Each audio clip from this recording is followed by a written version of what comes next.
जू नेनियन ने सीधे सूप में आधा चम्मच डाल दिया। जू जिकियांग ने ये देखा, अपना मुंह खोला जैसे कि कुछ कहना चाहता हो, लेकिन अंततः उसने कुछ भी नहीं कहा। नूडल डम्पलिंग बनाने का सबसे महत्वपूर्ण हिस्सा आटा गूंथना है। अपने पिछले जीवन में एक राष्ट्रीय स्तर पर प्रसिद्ध शेफ के रूप में जू नेनियन स्वाभाविक रूप से अपने भोजन पर बहुत ध्यान देती थीं। सही परिस्थितियों में वह कभी भी कोई समझौता नहीं करती। ये भोजन के सम्मान का मामला था। इसलिए आटा गूंथते समय जू नेनियन अपनी तकनीक के बारे में विशेष रूप से सतर्क थी। उन्होंने इसे 36 बार दक्षिणावर्त गूंधा, फिर 30 बार वामावर्त गूंधा, इसे एक गेंद में घुमाया और इसे कुशल शक्ति के साथ गूंधने वाले बोर्ड पर पटक दिया। इसके बाद वह लगातार उसे खींचती और मसलती रही।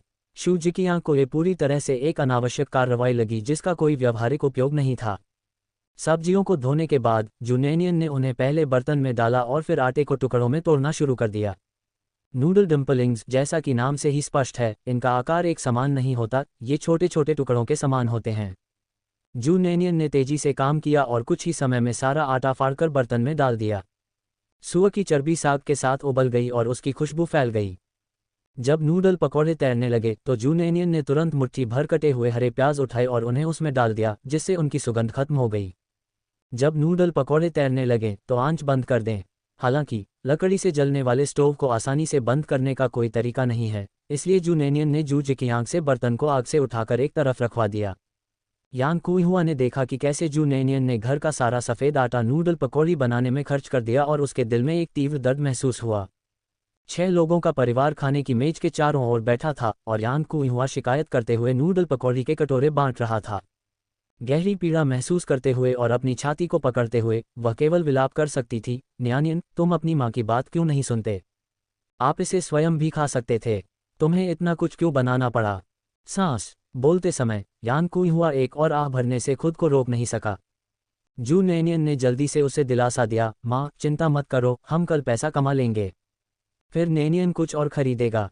जू जिचेंग की आंखें उसके कटोरे में रखे नूडल पकौड़ों पर टिकी थीं। उसके मुंह में पानी आ रहा था और जू डोयू ने भी अपने कटोरे को दोनों हाथों से पकड़ रखा था, उत्सुकता से उसे घूर रहा था, बार बार अपनी लार निगल रहा था। यहाँ तक कि जू डावेई और जू जिकियांग भी कई बार अपना मुंह हिलाने से खुद को नहीं रोक सके, बस यान कुइहुआ की डांट खत्म होने का इंतजार कर रहे थे ताकि वे खाना शुरू कर सकें। आखिरकार ये सफ़ेद आटे की नूडल पकौड़ी थी। प्रतिदिन चावल की भूसी खाने के आदी होने के कारण उन्हें केवल नए साल के उत्सव के दौरान कभी कभी सफ़ेद आटे के नूडल पकौड़े खाने को मिलते थे और परिवार लगभग इसका स्वाद भूल गया था। इसके अलावा पिछले वर्षों में नए साल के दौरान यह मोटे आटे का होता था, न कि महीन आटे का। शू नेनियन ने आज नूडल पकौड़ी बनाने के लिए जिस सफ़ेद आटे का उपयोग किया वह सर्वोत्तम उच्च ग्लूटेन आटा था जिसे उन्होंने पहले कभी नहीं खाया था। यान कुइहुआ को डांटना जारी रखने के लिए तैयार देखकर जू नेनियन ने जल्दी से कहा, माँ मुझे भूख लगी है, चलो खाना शुरू करते हैं।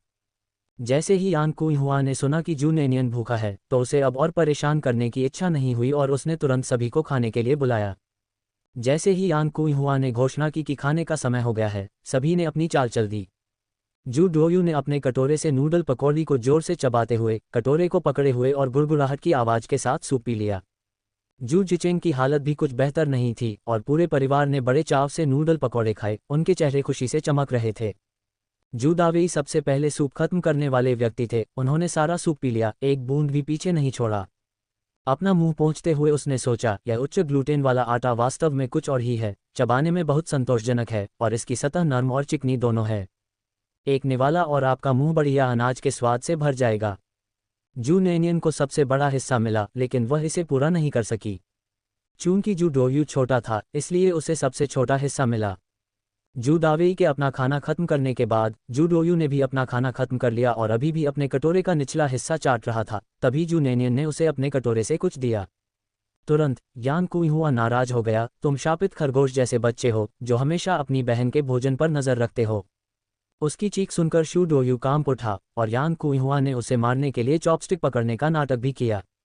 जू नेनियन ने यान कुइहुआ को जल्दी से पकड़ लिया और सिरदर्द के साथ कहा, माँ आप डोयू को क्यों डरा रही हैं? यान कुइहुआ ने जवाब दिया, मैंने उसे कब डराया?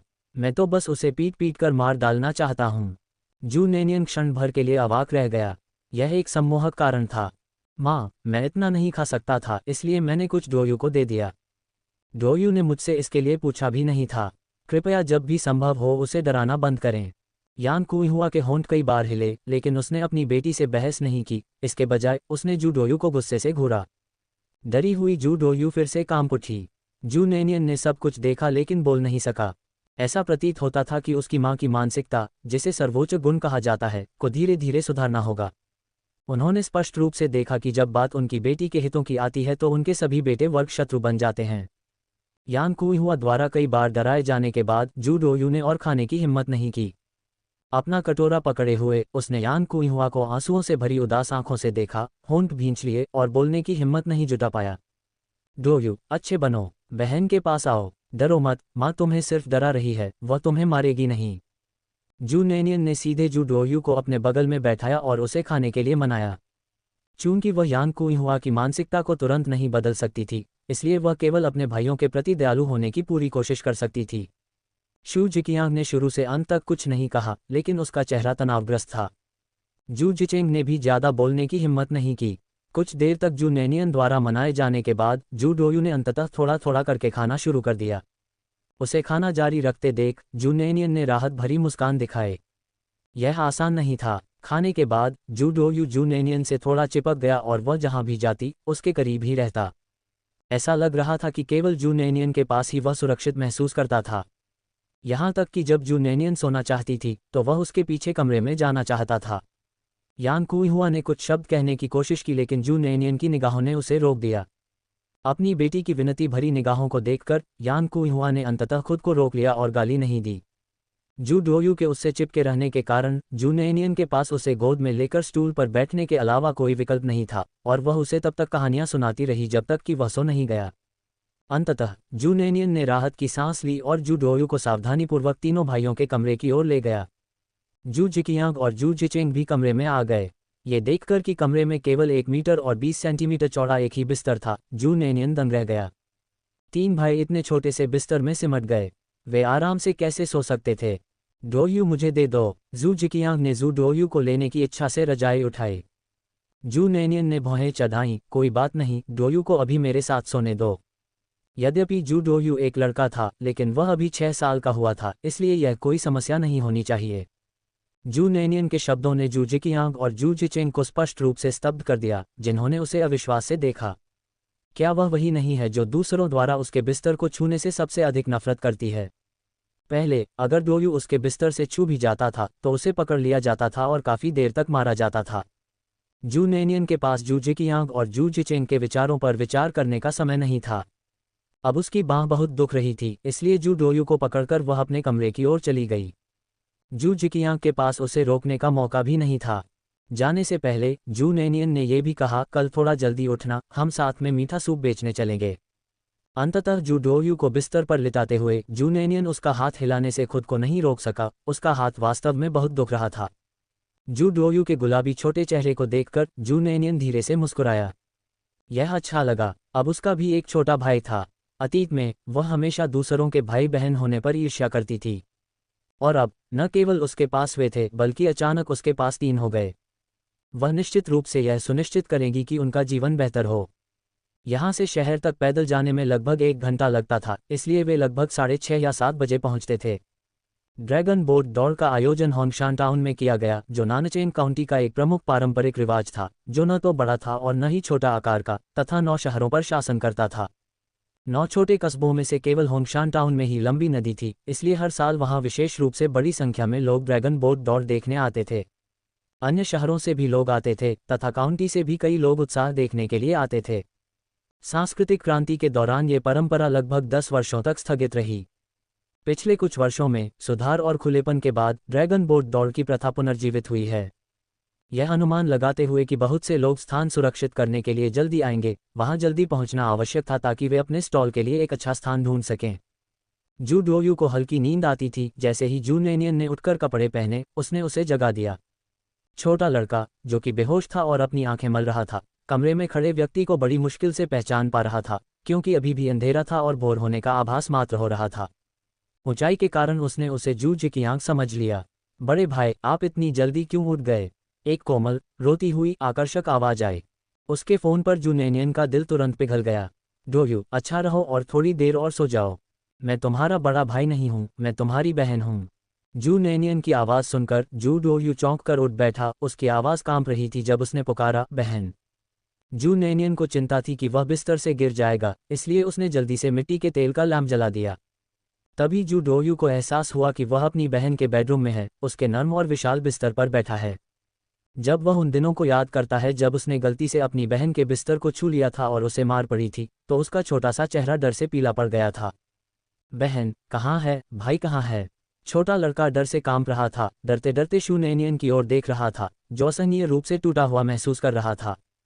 उसने अपनी आवाज़ धीमी करते हुए कहा, भैया अपने कमरे में सो रहे हैं। अब से तुम अपनी बहन के साथ सोओगे। 3 भाई एक बिस्तर पर सो रहे थे जो केवल 1.2 मीटर चौड़ा था, जो शायद बहुत आरामदायक नहीं था। जू डोयू अभी भी छोटा था, केवल 6 साल का। वे उसके लिए अपने कमरे में एक छोटा सा बिस्तर बिछा देते थे और बाद में उसे वहां सुलाने में देर नहीं लगती थी। जू नैनियन की आवाज़ इतनी कोमल थी कि जू डोयू अपने डर को भूलने के अलावा कुछ नहीं कर सका। ये देखकर कि उसका कांपना बंद हो गया है, जू नैनियन ने कहा, डोयू अच्छा रहो और थोड़ा और सो। बाद में जिचिंग तुम्हें लेने आएगा। मुझे सामान बेचने के लिए जल्दी उठना पड़ता है। जू डोयू ने कुछ नहीं कहा, लेकिन जू नैनियन की गर्दन से चिपकी रही, उसे छोड़ने से इनकार करती रही। सुरक्षा की भारी कमी के कारण शू नैनियन के लिए उसे रिहा करने के लिए राजी करना मुश्किल हो गया, भले ही उसने उसे कितना भी शांत किया हो। ये देखकर कि वह इस तरह सो नहीं सकता, जू नैनियन ने उसे अपने साथ ले जाने का फैसला किया। उसे कपड़े पहनने में मदद करने के बाद जू नैनियन उसे कमरे से बाहर ले गया। उसने सोचा कि वह जल्दी उठ गई है, लेकिन उसे आश्चर्य हुआ कि अन्य लोग उससे भी पहले उठ गए थे। जू दावेई और यान कुइहुआ अभी भी बिस्तर पर थे, लेकिन जू जिकियांग और जू जिचेंग पहले ही उठ चुके थे। दोनों मुख्य कमरे में बैठे थे, ऐसा लग रहा था जैसे वे तैयार हों और बस उसका इंतजार कर रहे हों। जू नैनियन ने जू डोयू को जू जिचेंग को सौंप दिया और फिर नहाने चली गई। उसके तैयार होते ही वे तुरंत निकल पड़े। मूल रूप से केवल वह और जू जिकियांग ही जाने वाले थे, लेकिन जिचेंग और डोयू भी आना चाहते थे, इसलिए उसने जू दावेई के लिए एक नोट छोड़ दिया ताकि वे चिंता न करें। यद्यपि यह संदिग्ध था कि वह और यान कुइहुआ वास्तव में जू डोयू और जू जिचेंग के बारे में ज़्यादा चिंता करेंगे। चीनी पानी की 6 बाल्टियां काफ़ी भारी थीं, लेकिन सौभाग्य से जू दावेई ने पिछली रात ब्रिगेड लीडर से एक बैलगाड़ी उधार ली थी। जू जिकियांग ने अकेले ही चीनी का पानी गाड़ी में डाला और उसे धकेलना शुरू कर दिया। यात्रा लंबी थी और रास्ते में काफ़ी पानी गिर गया। इस चिंता के साथ कि डोयू इतनी लंबी पैदल यात्रा नहीं कर पाएगा, जू नैनियन और जू जिचेंग ने बारी बारी से उसे उठाया। अधिकांश समय जू नैनियन को ही बोझ उठाना पड़ता था, क्योंकि इसमें कोई मदद नहीं थी। जिचेंग स्वयं केवल 9 वर्ष का था। होंगशान झील पर पहुंचने पर वहां पहले से ही बहुत से लोग मौजूद थे जो स्थान सुरक्षित करने के लिए पहले ही आ गए थे। वे सभी दौड़ देखना चाहते थे और उन्हें चिंता थी कि यदि वे देर से पहुंचे तो पीछे की ओर धकेल दिए जाएंगे। वहां कुछ फलों की दुकानें भी थीं, लेकिन ज़्यादा नहीं। जू नैनियन ने तट पर अपना डेरा नहीं डाला, उसने पीछे की ओर स्थान चुना, क्योंकि उसे डर था कि जब समय आएगा तो सामने इतनी भीड़ होगी कि वह अपना सामान नहीं बेच पाएगी। इस समय तक 7 बज चुके थे। जू नैनियन ने जू जिकियांग को 40 सेंट दिए और उसे पास की सबसे बड़ी दुकान पर जाकर उनके फ्रीज में बर्फ के कुछ टुकड़े जमा लेने को कहा, जिन्हें वे दोपहर में ले जा सकते थे। जू नैनियन ने बाल्टियां रखने से पहले जमीन पर एक मोटा कपड़ा बिछा दिया। जल्द ही लोग आने लगे, लेकिन अभी कोई पानी नहीं खरीद रहा था, क्योंकि अभी भी सुबह थी। जू नैनियन बहुत सुंदर थी और वहां खड़ी होकर वह बहुत आकर्षक लग रही थी। हालांकि कोई भी पानी नहीं खरीद रहा था, फिर भी कुछ युवक उसकी दुकान के सामने से आगे पीछे गुजर रहे थे। ड्रैगन बोट दौड़ 9 बजे शुरू होने वाली थी और इसके जीवंत होने की उम्मीद थी। दौड़ शुरू होने से 1 घंटा पहले ही पूरी होंगशान झील दर्शकों से घिर चुकी थी। विक्रेताओं की आवाज़ें और समर्थन में जयकारे लगातार जारी थे, जबकि देखने वाली भीड़ उत्साहवर्धक आवाज़ें लगाने से लाल चेहरे और मोटी गर्दन वाली हो गई थी। जल्द ही आकाश में चमकता सूरज गर्मी बिखेरने लगा। धीरे धीरे मौसम गर्म होता गया। पहले तो कोई भी पानी नहीं खरीद रहा था, जिससे जू जिकियांग और जू जिचेंग कुछ चिंतित हो गए।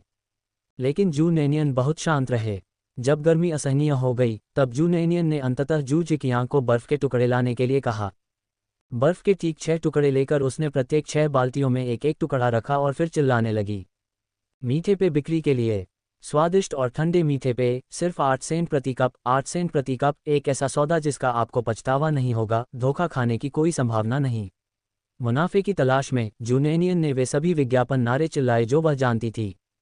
8 सेंट महंगे नहीं थे, वास्तव में ये काफ़ी सस्ते थे। कई युवकों ने पहले ही जू नैनियन को अपना स्टॉल लगाते हुए देख लिया था, फिर भी वे इस बात से अनभिज्ञ थे कि वह क्या बेच रही थी। अब उसकी पुकार सुनकर उन्होंने सोचा आखिरकार उस सुंदरी से बात करने का अवसर मिल गया। जल्द ही दो युवक वहां आए, दोनों के माथे पसीने से तर थे और चेहरे धूप से झुलसे हुए थे। इस पानी का कितना पैसा? एक युवक ने जानबूझकर पूछा। एक ग्राहक को देखकर जू नैनियन ने तुरंत मुस्कुराते हुए उसका अभिवादन किया। उसकी बड़ी बड़ी पानी भरी आंखें चमक रही थीं और उसने स्पष्ट रूप से कहा, 8 सेंट प्रति कप, बहुत सस्ता। मौसम बहुत गर्म है बड़े भाई, क्या आप गर्मी से राहत पाने के लिए एक कप नहीं चाहेंगे? जू नैनियन पहले से ही इस क्षेत्र में एक असाधारण सुंदरी थी और उसकी मुस्कुराहट, उसकी चमकदार आंखों और सफ़ेद दांतों ने तुरंत ही दोनों युवकों को मोहित कर लिया, जिन्होंने तुरंत कहा, हम 2 कप लेंगे। ठीक है, जू नैनियन ने मुस्कुराते हुए कहा। जू जिकियांग ने एक रुमाल उठाया और 2 बड़े चीनी मिट्टी के कपों में मीठा पानी भर दिया। चून की बाल्टियों में बर्फ के टुकड़े थे, इसलिए कप भी ठंडे थे। दोनों युवकों ने उन्हें ले लिया और तुरंत पी गए। गन्ने के पानी की ठंडी मिठास और अंदर तक पहुंचने वाली ठंडक ने उन्हें तुरंत राहत प्रदान की जब उन्होंने इसे पिया। इस मौसम में जब हवा इतनी गर्म थी कि झुलसने का एहसास हो रहा था, ऐसा पेय पदार्थ अविश्वसनीय रूप से ताजगी देने वाला था।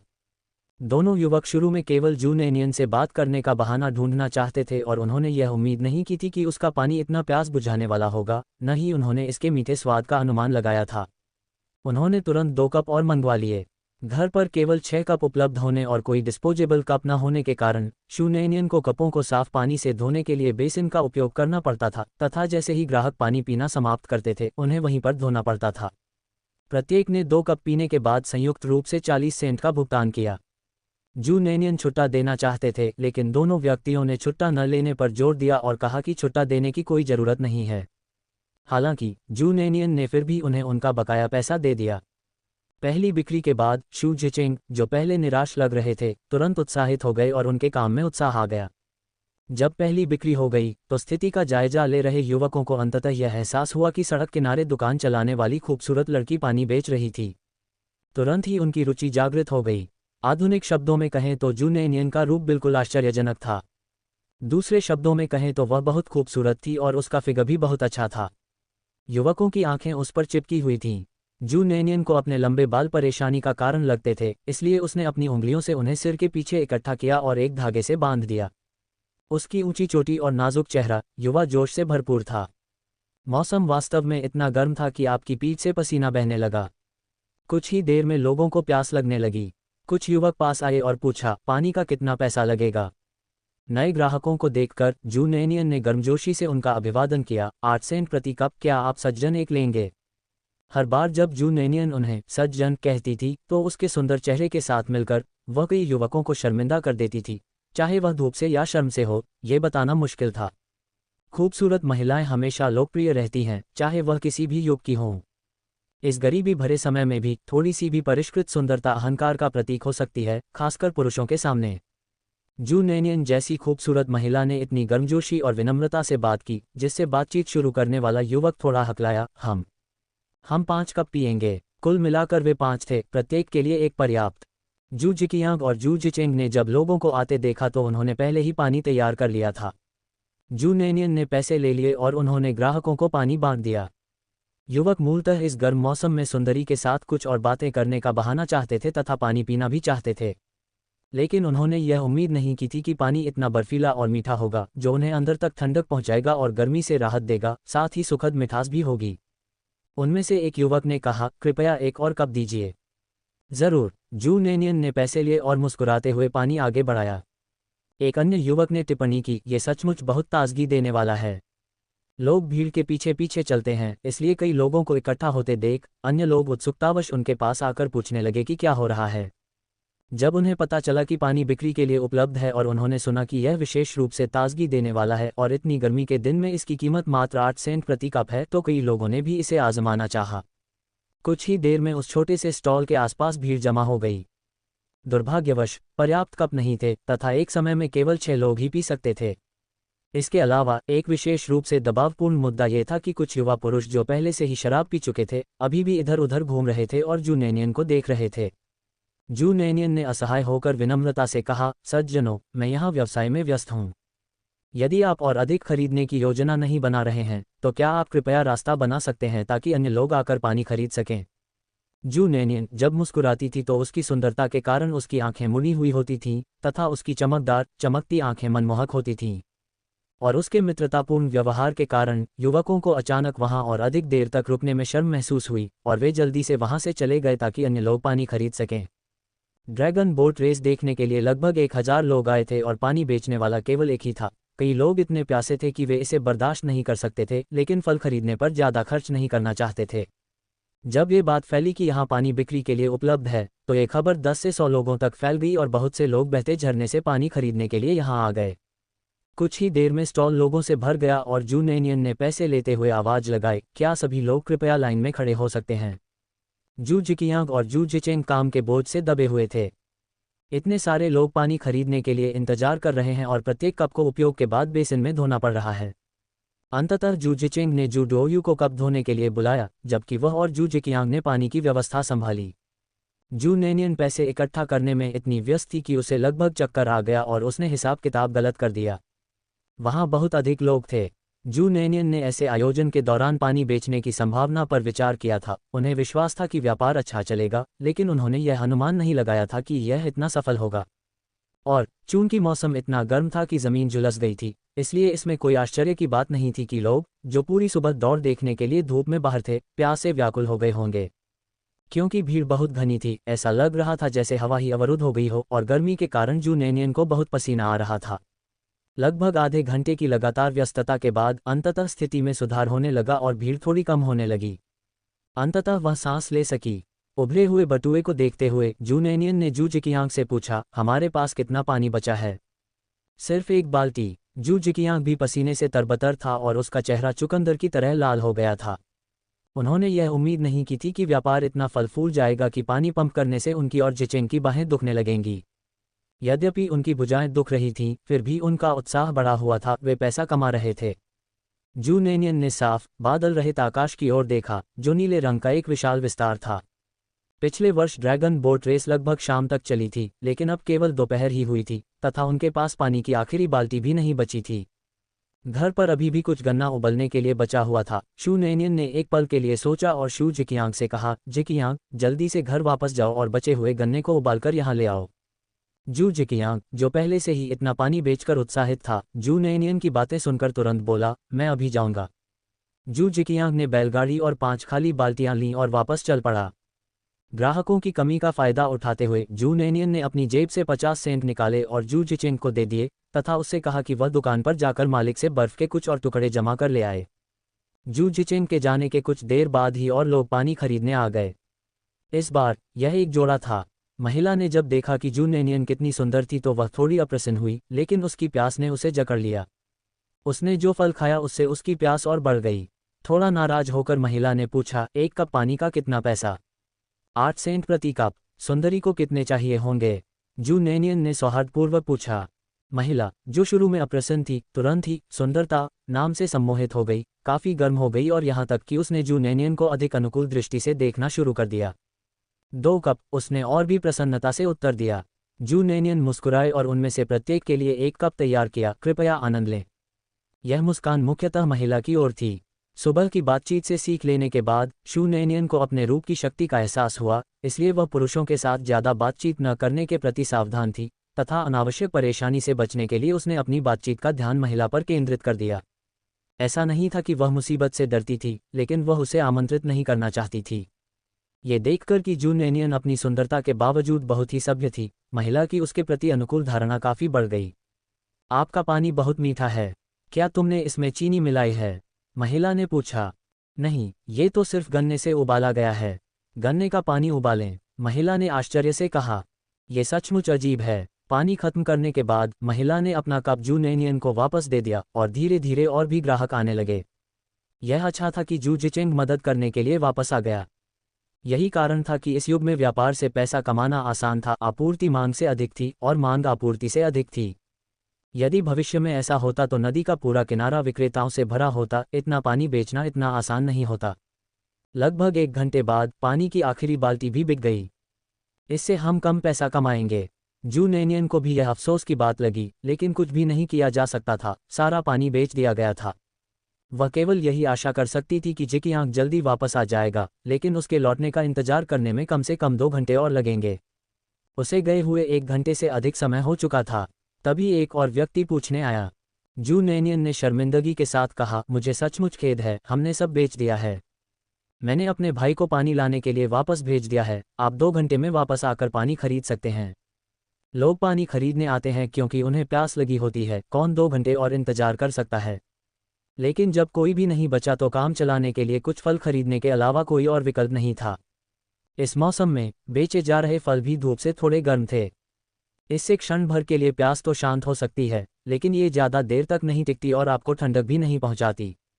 ये बर्फीला पानी पीने जितना ताज़ा नहीं था।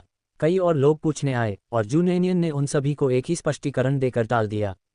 निराश लोगों को जाते हुए देखना उसे ऐसा लगा जैसे उसकी जेब से नोट उड़ रहे हों। जू नैनियन उन्हें जाते हुए देखने के लिए बहुत अनिच्छुक थे। जू जिचेंग भी बहुत परेशान हो गए और खुद को रोक नहीं पाए और पूछा, बहन, भाई के वापस आने में कितना समय लगेगा? मुझे नहीं पता, बस थोड़ी देर और इंतजार करो। जू डोयू इस पूरे समय चुपचाप पीछे बैठा रहा जब तक कि उसके पेट में गुर्राहट नहीं होने लगी। छोटे बच्चे ने शर्म से अपना सिर झुका लिया। जू नैनियन ने अपने माथे पर थपथपाया, उसे एहसास हुआ कि वह पानी बेचने में इतनी व्यस्त थी कि अपने भाइयों के लिए खाने के लिए कुछ खरीदना भूल गई थी। जू नैनियन ने जल्दी से एक 50 सेंट का सिक्का निकाला और जू जिचेंग को दिया। जिचेंग, सड़क पर जाओ और कुछ मांस बंस खरीदो। ये पहली बार था जब जू जिचेंग के पास इतना पैसा था। उसे डर था कि वह सिक्का खो देगा, इसलिए उसने सिक्के को अपने हाथ में कसकर पकड़ रखा था। जू नैनियन के मुंह से मीट बंस का जिक्र सुनकर उसका चेहरा उत्साह से लाल हो गया। एक बार जब जू जिचेंग चले गए तो जू नैनियन ने जू डोयू को पकड़ लिया, उसके गोलमटोल छोटे चेहरे को चुटकी से दबाया। उसकी मुस्कान खुशी से भरी हुई थी। जू डोयू पहले की तरह जू नैनियन से उतना डरता नहीं था। जू नैनियन ने उसे पकड़ लिया, उसके छोटे हाथ आज्ञाकारी ढंग से उसकी गर्दन के चारों ओर लिपटे हुए थे। उसने धीमी आवाज में पूछा, बहन, क्या हम बाद में मीट बंस खाएंगे? हाँ, हम मीट बन खा रहे हैं, क्या डोयू को ये पसंद है? जू नैनियन की सकारात्मक प्रतिक्रिया सुनकर जू डोयू ने जोर से सिर हिलाया, लाइक। आखिरकार वे मांस के बंस थे, वह उन्हें कैसे पसंद नहीं कर सकता था। कुछ ही देर में जू जिचेंग अपने हाथ में कई बड़े बंस लेकर वापस आ गया। बंस की कीमत 250 रुपये प्रति बन थी, जो काफ़ी महंगी थी, लेकिन एक 50 रुपये से 6 बड़े मीट बंस खरीदे जा सकते थे। अब बिकने वाले मांस के बन भविष्य में बिकने वाले बन की तुलना में काफ़ी बड़े होते थे, लगभग एक कटोरे के बराबर, तथा उनमें बहुत सारा मांस भरा होता था। जू नैनियन को उम्मीद नहीं थी कि बंस इतने बड़े होंगे। उसने जू जिचेंग और जू डोयू को एक एक दिया। जू डोयू के छोटे हाथों को बड़े बन को पकड़ने में संघर्ष करना पड़ा, जो न केवल पकड़ने में कठिन था बल्कि गर्म भी था। जू जिचेंग गर्मी के कारण बार बार हाथ बदल रहा था, जबकि जू डोयू तापमान से अप्रभावित रोटी को कसकर पकड़े हुए था। उसे डर था कि कहीं वह गलती से जमीन पर न गिर जाए। जू डोयू के छोटे हाथों को गर्मी से लाल होते देख जू नैनियन ने अपनी बन वापस बैग में रख दी और जू डोयू की बन ले ली। लो, बहन, तुम्हें खाना खिलाती है। जू डोयू की नज़रें रोटी पर टिकी रहीं। जब जू नैनियन ने उसे ले लिया तो वह रोई या परेशान नहीं हुई, बल्कि कोमल स्वर में बोली, बहन खाओ। ये कहने के बाद उस छोटे बच्चे का चेहरा चमकीला लाल हो गया, जो अत्यंत मनमोहक था। जू नैनियन जू डोयू को चूमने से खुद को रोक नहीं सकी। जू डोयू लगभग बुरी तरह डर गया था क्योंकि जू नैनियन उसे काटना पसंद करता था और उसने सोचा कि जो बहन उसे मारती थी वह वापस आ गई है। उसका छोटा सा शरीर एक क्षण में तनावग्रस्त हो गया। अपेक्षित दर्द नहीं आया, इसके बजाय उसके चेहरे पर एक कोमल स्पर्श हुआ। जू डोयू स्पष्ट रूप से स्तब्ध था, वह जू नैनियन को घूर रहा था। बहन ने उसे काटा नहीं, और उसने उसे चूमा भी था। जू डोयू तुरंत शर्मा गई और उसने अपना सिर जू नैनियन की बाहों में छिपा लिया। जू नैनियन ने एक रोटी तोड़ी और उसे बड़े प्यार से जू डोयू के मुंह में डाल दिया। छोटे बच्चे का मुंह तो छोटा था, लेकिन पेट छोटा नहीं था, और आश्चर्यजनक रूप से वह एक बड़ी मांस की रोटी खाने में सफल रहा। जू जिचेंग ने कुछ देर पहले ही अपना मांस का बन खत्म किया था, उसका चेहरा लाल हो गया था और चिकनाई से चमक रहा था। विरोध न कर पाने के कारण उसने अपने होंठ चाट लिए। ये देखकर जू नैनियन ने पूछा कि क्या वह अभी भी भूखा है और क्या वह एक और खाना चाहता है। जू जिचेंग ने उत्साह से ऊपर देखा, बहन, क्या मैं सचमुच एक और ले सकता हूँ? जू नैनियन हंसे, आप किस बारे में बात कर रहे हैं? निस्संदेह तुमसे हो सकता है। फिर जू जिचेंग ने एक और बड़ा बन खाया। जू डोयू भी और अधिक खाना चाहता था, लेकिन जू नैनियन ने उसे ऐसा नहीं करने दिया। उसका छोटा सा पेट पहले से ही फूला हुआ था। बच्चों ने पहले कभी पोर्क बन नहीं खाया था। वे केवल इतना जानते थे कि वे लालची थे और परिपूर्णता की भावना को नहीं समझते थे। उन्हें अधिक खाने देना उचित नहीं होगा। इस दौरान कई लोग ये पूछने आए कि क्या अभी भी पानी है, और नैनियन ने उन्हें बताया कि अभी भी पानी नहीं है। थोड़ी देर बाद जू नैनियन ने अंततः जू जिकियांग को बैलगाड़ी के साथ लौटते देखा। वह इतनी तेजी से वापस आया कि उसका चेहरा पसीने से लथपथ हो गया। नैनियन ने उसे एक रुमाल दिया, अपना पसीना पोंछो। बिना ज्यादा सोचे समझे जिकियांग ने उसे ले लिया और अपना चेहरा पोंछ लिया। बाद में उसे एहसास हुआ कि वह रुमाल नैनियन का था, जिससे उसे थोड़ा असहज महसूस हुआ। अतीत में उसकी बहन हमेशा उसका तिरस्कार करती थी। वह उसे उन चीज़ों को छूने भी नहीं देती थी जिन्हें उसने त्याग दिया था। अपने प्रिय रुमाल का उपयोग करना तो दूर की बात थी। धन्यवाद बहन। जू जिकियांग को पता चला कि उसकी बड़ी बहन सचमुच बदल गई थी। हालांकि ये बदलाव उसे बहुत अच्छा लगा। तुमने अभी तक खाना नहीं खाया है ना? जिचेंग, हमारे भाई को एक रोटी दे दो। ठीक है। जू जिचेंग ने प्रसन्नतापूर्वक सहमति व्यक्त की। वह पहले अपने बड़े भाई को मीट बन देना चाहता था, लेकिन चूंकि बन उसकी बहन की कमाई से खरीदे गए थे, इसलिए उसने उसकी अनुमति के बिना ऐसा करने की हिम्मत नहीं की। जैसे ही जू जिकियांग ने कीमती और दुर्लभ मांस की रोटी खाए, उसने अपनी आंखों में गर्माहट महसूस की। इस डर से कि जिचेंग को बर्फ के टुकड़े उठाने में कठिनाई होगी, नैनियन ने जिकियांग को बर्फ लाने के लिए भेज दिया, जबकि वह स्वयं खाना खा रहा था। जो लोग प्रतियोगिता देखने आए थे वे चले गए, कुछ तो सुबह से ही खेल रहे थे। ये देखकर कि नैनियन कुछ और बाल्टी चीनी का पानी लेकर आया है, वे प्यास से मरते हुए पानी खरीदने के लिए दौड़े। बाल्टियों में पानी अभी भी गर्म था और नैनियन ने माफ़ी मांगी, सज्जनों, मुझे बहुत खेद है, पानी अभी तक ठंडा नहीं हुआ है, ये थोड़ा गर्म है। युवक अपनी प्यास बुझाने के लिए काफ़ी देर से इंतजार कर रहा था, उसका गला लगभग धुआं उगल रहा था। उसे इस बात की परवाह नहीं थी कि गर्मी है या नहीं। ठीक है, मुझे एक कप दो। चूंकि ग्राहक को इससे कोई आपत्ति नहीं थी, इसलिए नैनियन के पास पैसा कमाने के बारे में शिकायत करने का कोई कारण नहीं था। उसने जल्दी से जिचेंग से उस युवक के लिए एक कप पानी मंगवाया। युवक ने लगातार 3 कप पी लिए और नैनियन ने उससे 24 सेंट वसूले। जिकियांग अपने हाथों में बर्फ के कई बड़े टुकड़े लेकर लौटा। नैनियन ने जल्दी से बर्फ को पानी की बाल्टियों में डाल दिया। लगभग 10 मिनट में चीनी का पानी बर्फ जैसा ठंडा हो गया। जब पानी अभी भी गर्म था, तब भी काफ़ी लोगों ने इसे खरीदा। उस दोपहर काफ़ी संख्या में लोग आए, दोपहर के समय जितने नहीं, लेकिन फिर भी काफ़ी संख्या में। जिचेंग ने कप धोए, जिकियांग ने पानी डालने का काम किया और नैनियन ने पैसे और खुले पैसे संभाले। सूरज डूबने के समय तक पानी बिक चुका था। शहर से उनके घर तक पैदल जाने में 1 घंटा लगता था और जब तक वे वहां पहुंचते अंधेरा हो जाता था, इसलिए नैनियन ने अधिक देर तक वहां रुकने की हिम्मत नहीं की। वह अपने छोटे भाइयों के साथ जल्दी से वापस लौटी। जैसे ही वे शहर के प्रवेश द्वार से गुजरे, एक गहरे हरे रंग की जीप वहां से गुजरी। पूरी सड़क पर यह एकमात्र कार थी और नैनियन खुद को दूसरी नज़र डालने से नहीं रोक सका। वह एक बहुत ही साधारण ड्राइवर था, कार में उसके अलावा कोई नहीं था। नैनियन ने अपनी नज़रें हटा लीं और तभी जिन यू, जो पिछली सीट पर बैठा था, सीधा हुआ और पूछा, क्या तुम्हें वह व्यक्ति मिल गया है जिसे मैं ढूंढ रहा हूँ? ड्राइवर जिनयू के सहायक हुजी ने जिनयू की बातें सुनी और जल्दी से कहा, नहीं मिला। जिनयू ने लोगों को उस स्थान पर भेजा जहां दुर्घटना घटी थी, ताकि वे समाचार देख सकें, ये देख सकें कि क्या कोई लड़की हाल ही में भावनात्मक रूप से अस्थिर हुई है, या स्पष्ट रूप से पूछ सकें कि क्या कोई उस छोटी पहाड़ी पर गया था जहां दुर्घटना हुई थी। 2 दिन बीत गए और वे अभी भी उसे नहीं ढूंढ सके। वह इंतजार कर रहा था, उस लड़की का इंतजार कर रहा था जो उसे ढूंढने की पहल करेगी। यदि वह कानूनी कार्यवाही करने का निर्णय लेती है, तो वह उस जिम्मेदारी से भागेगा नहीं जो उसे उठानी चाहिए, वह भागेगा भी नहीं। लड़की की प्रतिष्ठा को ध्यान में रखते हुए जिनयू स्वाभाविक रूप से लोगों को हाई प्रोफाइल तरीके से जांच करने की अनुमति नहीं देगा। नहीं, उसने अपने अधीनस्थों को बताया कि उस दिन वास्तव में क्या हुआ था। जू नैनियन स्वाभाविक रूप से इस बात से अनजान थी कि जिनयू उसे ढूंढ रहा है। इस समय वह खुशी से जू डोयू को गले लगा रही थी और जल्दी से घर जा रही थी। जू फैमिली हॉल के अंदर जू दावेई अपने सूखे पाइप से कश लगा रहा था। यान कुईहुआ ने कई बार दरवाजे से बाहर देखा। बच्चे के पिता, आपको क्या लगता है कि नैनियन को वापस आने में कितना समय लगेगा? क्या उसके साथ कुछ हुआ होगा? बकवास, हमारी नैनियन एक भाग्यशाली लड़की है। उसके साथ ऐसा कुछ कैसे हो सकता है? यान कुईहुआ ने तुरंत सहमति जताई। ठीक है, ठीक है, ठीक है, आप सही हैं। हमारी नैनियन भाग्यशाली है, उसे कुछ नहीं हो सका। देखो मैं क्या कह रहा हूँ, पा पा पा सारे बुरे शब्द थूक दो।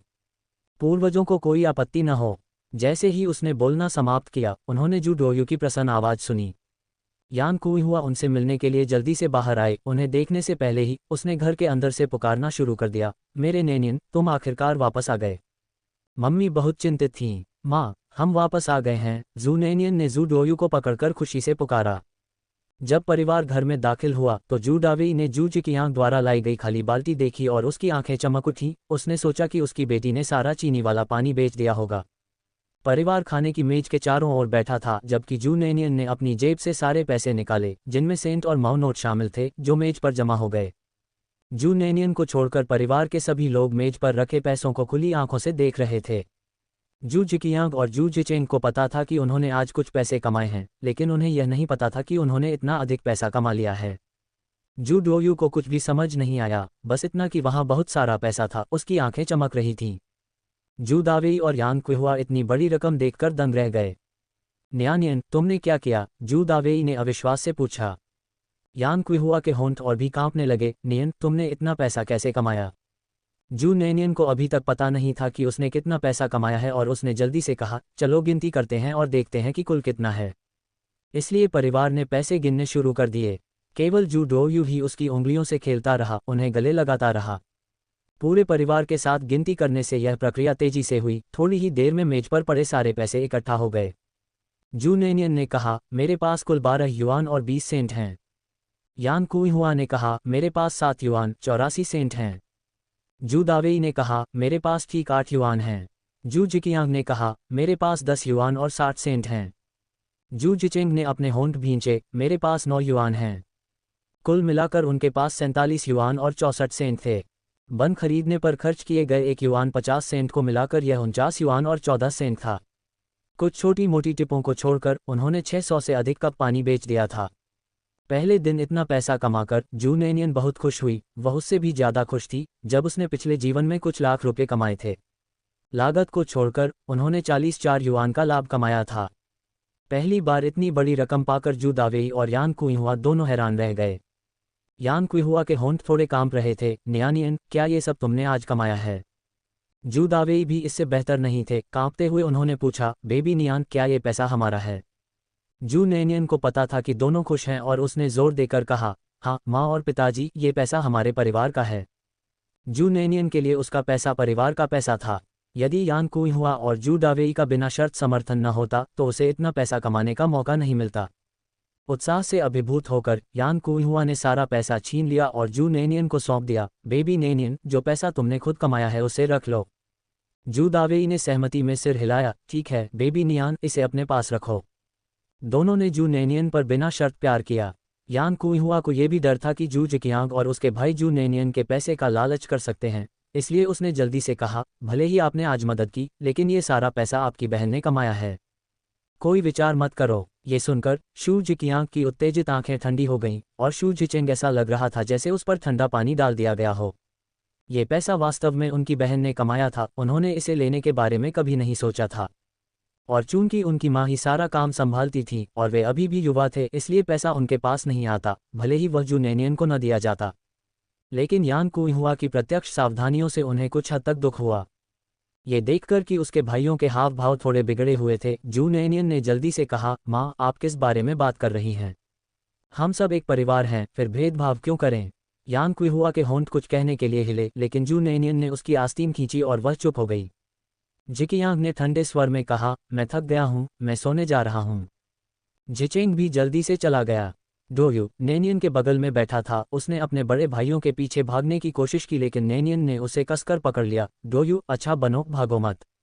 जू नेनियन चिंतित थी। उसके लिए अपने दोनों भाइयों के विचारों को सुधारना आसान नहीं था। जब उसके भाइयों ने अपना मुंह फेर लिया तो यान कुइहुआ डांटने ही वाली थी कि जू नेनियन ने जल्दी से उसका मुंह ढक लिया। माँ तुम क्या कर रहे हो? यान कुइहुआ ने बंद होठों से गुनगुनाया और जू नेनियन ने कहा, माँ पहले मुझसे वादा करो, भाइयों को डांटो मत। यान कुइहुआ ने सिर हिलाया और उसके बाद ही जू नेनियन ने उसे जाने दिया। जैसे ही उसका हाथ छोड़ा गया, यान कुइहुआ ने शापों की झड़ी लगा दी। वे लानत बच्चे, यहाँ बाहर आओ। तुम्हारी माँ अब बोल नहीं सकती है ना? मुझे वे चेहरे दिखाकर ऐसा लग रहा है कि तुम जीना नहीं चाहते। जू नेनियन पूरी तरह से निराश हो गया। लोगों पर चिल्लाने से क्या हुआ? जू नेनियन को सिर दर्द था। अपने दिल की इच्छा पूरी करने के बाद यान कुइहुआ को अंततः बेहतर महसूस हुआ। जू नेनियन ने कहा, माँ क्या आप बहुत चिल्ला चुकी हैं? यान कुइहुआ ने जवाब दिया, मैं बहुत चिल्ला चुका। फिर प्रसन्न भाव से उसने जू नेनियन को अपने पास खींचा। मेरे प्यारे नेनियन, तुम सचमुच पैसा कमाना जानते हो। मैं हमेशा से जानता था कि हमारा नेनियन सक्षम है। जब यान कुइहुआ अपने बेटों को डांट रही थी तब जू दावेई चुप रहे, लेकिन अपनी बेटी की प्रशंसा सुनकर जू दावेई ने आंखें सिकोड़ लीं और मुस्कुराए। ये सही है, हमारी नैनियन बहुत होशियार है। जू नैनियन ने असहायता से सिर हिलाया क्योंकि यान कुइहुआ ने उसे सारे पैसे से भर दिया। जू नैनियन को अभी भी व्यापार करने की जरूरत थी और पूंजी की आवश्यकता थी, इसलिए उसने मना नहीं किया, लेकिन वह ये सब अपने पास नहीं रख सकती थी। उन्होंने यान कुइहुआ को $19 और 14 सेंट दिए तथा $30 अपने पास रख लिए ताकि वे अपने व्यवसाय के लिए पूंजी के रूप में उपयोग कर सकें। यान कुइहुआ ने इसे लेने से पूरी तरह से इनकार कर दिया, लेकिन अंततः जू नैनियन ने उसे मना लिया और वह पैसे जमा करने के लिए घर वापस चला गया। सोने के समय यान कुइहुआ और जू दावेई खुशी से सो गए। डोयू को बिस्तर के लिए तैयार करने में मदद करने के बाद जू नैनियन उसे वापस अपने कमरे में ले गए, उसे बिस्तर पर उठाया और प्यार से उसका सिर सहलाया। डोयू, अच्छा रहो और थोड़ी देर सो जाओ, ठीक है? बहन बड़े भाई से बात करने जा रही है। डोयू बहुत आज्ञाकारी था। डोयू, अच्छा होगा। अंदर न तो जू जिचेंग और न ही जू जिकियांग सो सके। पिछले कुछ दिनों में जू नैनियन के परिवर्तन के कारण दोनों भाइयों ने धीरे धीरे उसके प्रति अपनी पूर्व सतर्कता छोड़ दी थी। वास्तव में उनका जू नैनियन के साथ किसी भी बात पर झगड़ा करने का कोई इरादा नहीं था, लेकिन अपनी ही माँ द्वारा इस तरह से उन पर निगरानी रखने से वे दोनों कुछ हद तक परेशान हो गए। यद्यपि वे पहले से ही यान कुइहुआ के रवैये के आदी थे, फिर भी वे अंदर से दुखी और निराश महसूस कर रहे थे। दस्तक सुनकर उन्हें यह अनुमान लगाने की जरूरत नहीं पड़ी कि यह जू नैनियन ही होगा। क्योंकि घर में बहुत कम लोग थे, इसलिए जू डोयू ने प्रवेश करते समय दस्तक नहीं दी और न ही यान कुइहुआ या जू दावेई ने। बिस्तर पर लेटे हुए जू जिकियांग को कुछ झुंझलाहट महसूस हुई और दस्तक से उसकी चिड़चिड़ाहट और बढ़ गई, लेकिन वह जानता था कि उसके पास जू नैनियन पर भड़कने का कोई कारण नहीं था। यदि उसके पास कोई कारण भी होता तो भी वह ऐसा करने की हिम्मत नहीं करता जब तक कि वह इस परिवार में और नहीं रहना चाहता। जू जिकियांग को दरवाजा खोलने के लिए बिस्तर से बाहर निकलने में हिचकिचाते हुए देखकर जू जिचेंग ने धीरे से पूछा, भाई, क्या हमें दरवाजा खोलना चाहिए? सो जाओ, जू जिकियांग ने कहा और दरवाजा खोलने के लिए उठ खड़ा हुआ। जू नैनियन दरवाजे पर अजीब तरह से खड़ा था। यह क्या है? जू जिकियांग ने सीधे पूछा। जू नैनियन ने आह भरी, ये जानते हुए कि जू जिकियांग असहज महसूस कर रहा था। जिकियांग, माँ ने जो पहले कहा था उसे दिल पर मत लो। जू जिकियांग को पता था कि वह क्यों आई है, यह इसी मुद्दे पर होना चाहिए था और उसे आश्चर्य नहीं हुआ। दुबले पतले लड़के का चेहरा तनावग्रस्त था और उसने कोई टिप्पणी नहीं की। जू नैनियन खुद को असहाय महसूस कर रही थी, उसे समझ नहीं आ रहा था कि उसे कैसे सांत्वना दे, क्योंकि यान कुइहुआ और उसके पति का पक्षपात एक सच्चाई थी। पसंदीदा व्यक्ति के रूप में वह वास्तव में इसका आनंद लेती थी और इसके साथ सहज महसूस करती थी, लेकिन उपेक्षित पक्ष में होना निश्चित रूप से असुविधाजनक होगा। चिंता मत करो, भविष्य में मैं जो पैसा कमाऊंगा उससे तुम्हें कोई नुकसान नहीं होगा। तुम्हें लगता है कि मुझे पैसे चाहिए? जू जिकियांग ने अचानक अपनी आवाज़ ऊंची कर दी, जिससे जू नैनियन चौंक गया। उसकी आंखें लाल हो गईं, उसने जल्दी से अपना सिर नीचे कर लिया। माफ़ करना। युवा लड़के ने अजीब तरह से अपना सिर नीचे झुका लिया और शू नैनियन ने देखा कि उसके हाथ उसके बगल में कसकर बंधे हुए थे और उसकी नसें उभरी हुई थीं। जू नैनियन को पता था कि उसके मुंह से निकले सांत्वना भरे शब्दों से ऐसा लगेगा कि वह दर्द को नहीं समझ पा रही है, क्योंकि वह पसंदीदा थी और वह उपेक्षित था। इस तरह सोचते हुए जू नैनियन को अचानक अपने दिल में दर्द का एहसास हुआ। शायद यह उस शरीर और उसके सामने वाले व्यक्ति के बीच रक्त संबंधों के कारण था। जू जिकियांग को स्पष्ट रूप से संघर्ष करते हुए लेकिन जिद्दी रूप से मजबूत होने का दिखावा करते हुए देखकर उसे अप्रत्याशित रूप से दया महसूस हुई। ऐसा प्रतीत होता है कि वह वश में है। उसने जू जिकियांग को गले लगा लिया। उसकी आवाज़ कर्कश थी। तुम्हारी बहन अभी भी तुम्हारे पास है और मैं भविष्य में तुम लोगों के साथ अच्छा व्यवहार करूंगी। जू जिचेंग का मुंह आश्चर्य से खुला रह गया। अचानक जू नैनियन द्वारा गले लगा लिए जाने पर जू जिकियांग एक पल के लिए अकड़ गया, फिर उसका चेहरा लाल हो गया। उसकी कोमल आवाज़ सुनकर जू जिकियांग, जो शुरू में उसे दूर धकेलना चाहता था, हिचकिचाया। इस सौम्य और चिंतित व्यवहार से उनकी आंखें अनजाने में नम हो गईं। उसका परिवार हमेशा उसकी बड़ी बहन का पक्ष लेता था, जो या तो उन्हें मारती थी या डांटती थी, जबकि उसके माता पिता इस पर आंखें मूंद लेते थे।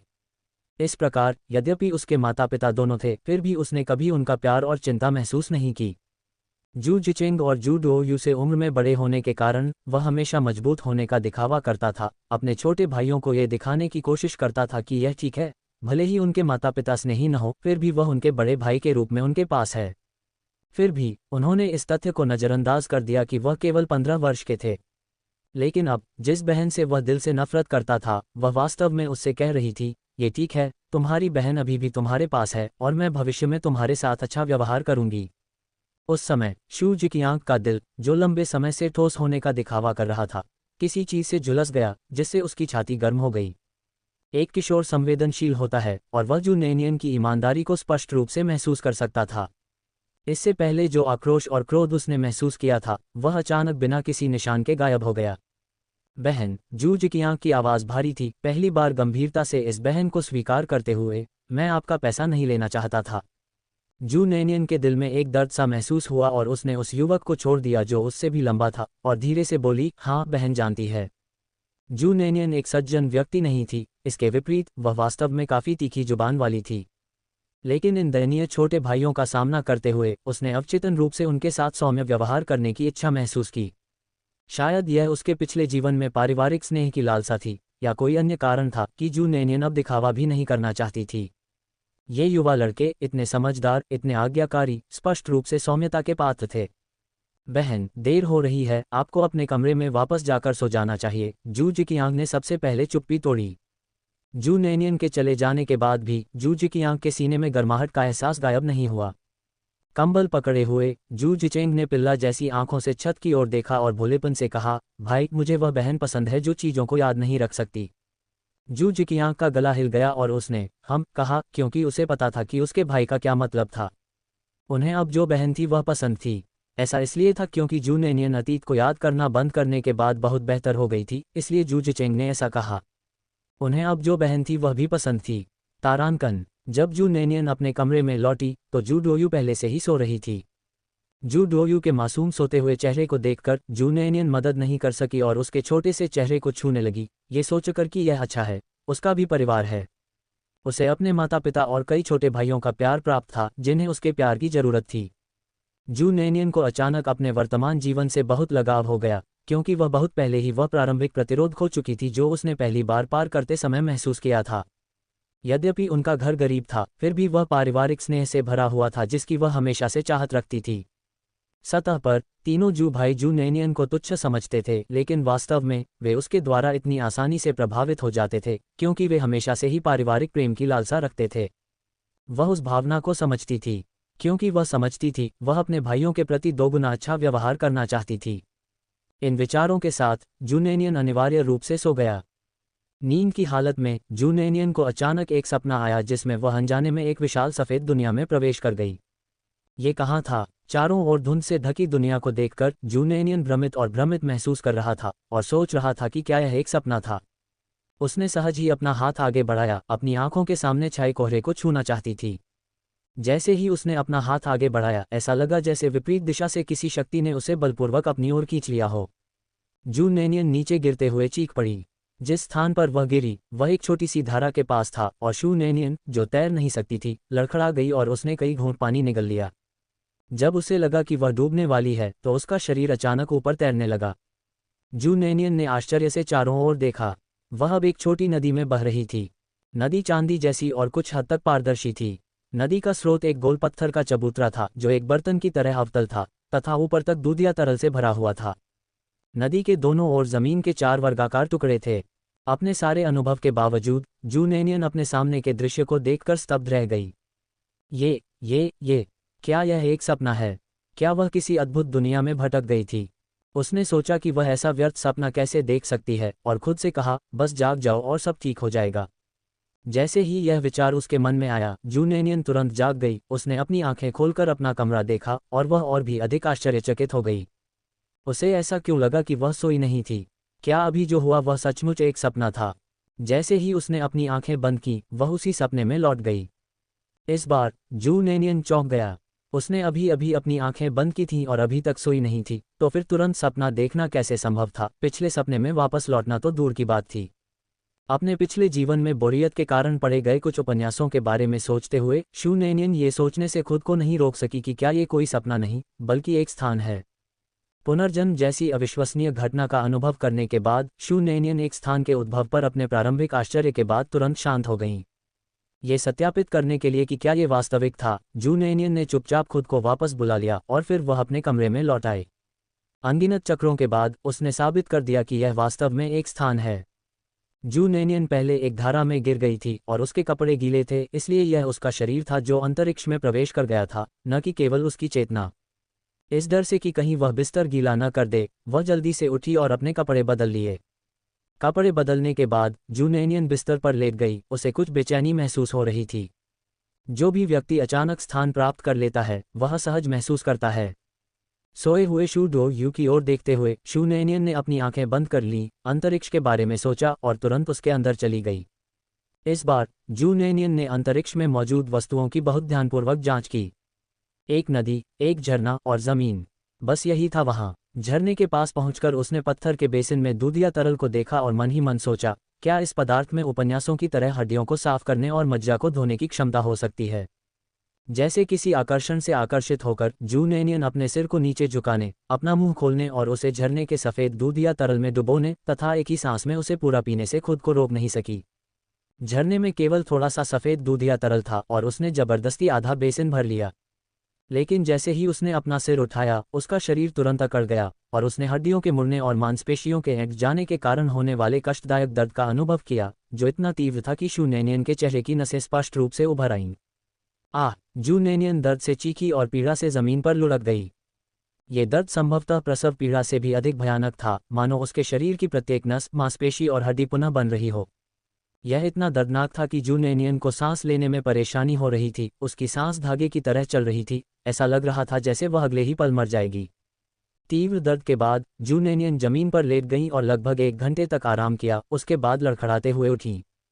जैसे ही वह खड़ी हुई, उसे अपने शरीर पर कुछ चिपचिपा सा महसूस हुआ।